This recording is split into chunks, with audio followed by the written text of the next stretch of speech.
Hello everyone, thank you for tuning into my specialty presentation. My topic is Pennsylvania Dutch in the Schools of America.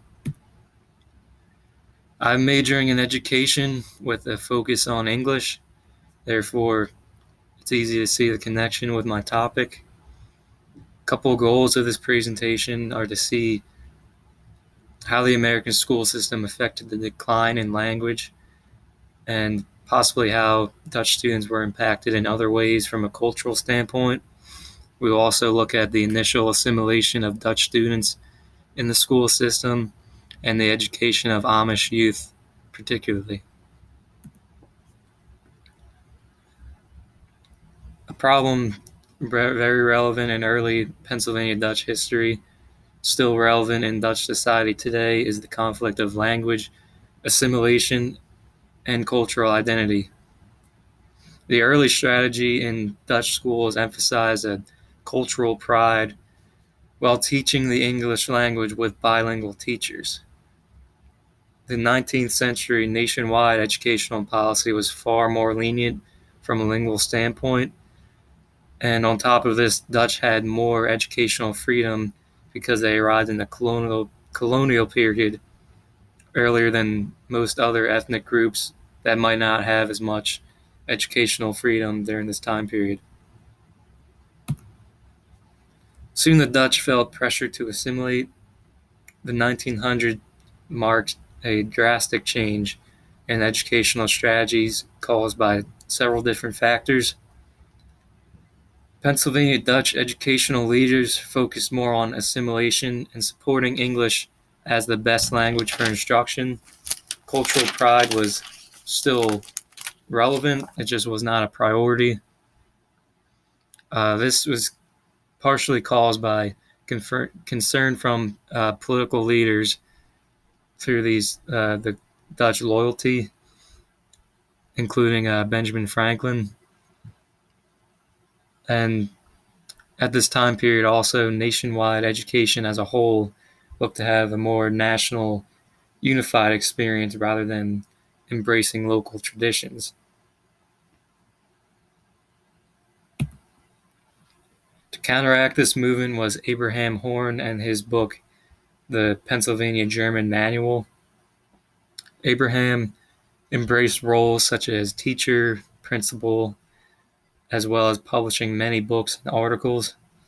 At this time period, a post-Civil War American pride movement somewhat stifled the cultural pride of smaller ethnic groups such as the Pennsylvania Dutch. To counteract this damage, Horn mostly did so with the power of literature, including his most famous work in 1875, The Pennsylvania German Manual. As you can see, is a multilingual approach to education, holding German with equal regards to English. This was also the first comprehensive resource for Pennsylvania Dutch culture, language, and history, with the goal of building pride in the culture while educating readers. This book went on to have 4 editions released, the last of which included an official Pennsylvania Dutch dictionary with English and German translations. Now to look at the Amish in particular. The Amish did not remain in the public school system for very long, as once it reached the mid-20th century, most opted for a one-room school format, which was the norm in the mostly 1800s. Their one-room school format is equivalent to 8th grade education. Most Amish will not attend high school and will enter the workforce after 8 grades, helping out with agricultural work and housework, etc. The main reason for leaving public school systems was due to the minimum school leaving age being raised from 14 to 16, as staying till 16 meant they would have to attend high school rather than entering the workforce.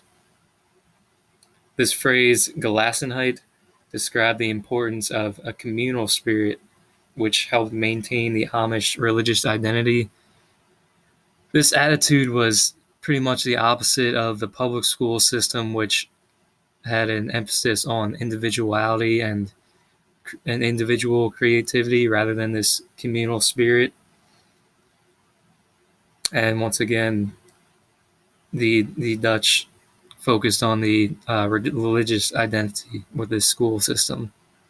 The teachers in these schools were typically unmarried young women from ages 18 to 22 who had this same eighth grade education.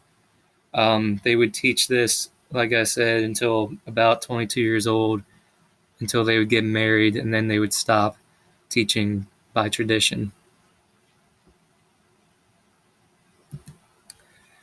Another resource that I found interesting was this format for enriching the curriculum with Pennsylvania German, a strategy invented by Georg Mandel. Basically, his point was that most German classrooms taught schools with an idealized homogeneous language, which did not take into account different dialects and language variants, including Pennsylvania Dutch, which is not good for Pennsylvania Dutch language and culture because it essentially just ignores them and disassociates the Pennsylvania Dutch from the German language. It's emphasized a sociolinguistic strategy considering connection between language, culture, and identity.